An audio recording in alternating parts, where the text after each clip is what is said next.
मंत्री। आज विधान भवनाच्या दालनामध्ये माननीय पणन मंत्री अब्दुल सत्तार साहेबांसोबत बैठक झाली आणि कोकणातल्या काजू उत्पादक शेतकऱ्यांना भावांतर योजनेअंतर्गत अनुदान देण्यात यावे अशी जोरदार मागणी झाली।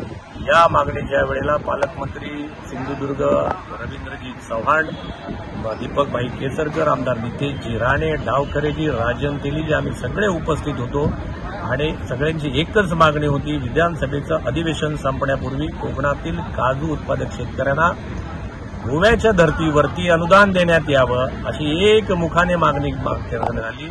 माननीय मंत्री महोदयाने, तिन्ही कॅबिनेट मंत्री महोदयाने लवकरच कॅबिनेटमध्ये हा निर्णय घेऊन अधिवेशन संपण्यापूर्वी कोकणातल्या काजू उत्पादक शेतकऱ्यांना अनुदान मिळवून देऊ असं आश्वासित केलेलं आहे। मला वाटते गोव्याच्या धर्तीवरती काजू उत्पादक शेतकऱ्यांना आता अनुदान मिळणे शक्य झालेलं आहे, ते काही फार दूर राहिलेलं आहे। ही हमी आम्हाला मिळालेली आहे आणि ती माननीय मंत्री महोदयाने आज दिलेली आहे। अधिवेशन संपण्यापूर्वी कोकणातील काजू उत्पादक शेतकऱ्याला नक्कीच दिलासा मिळेल। धन्यवाद।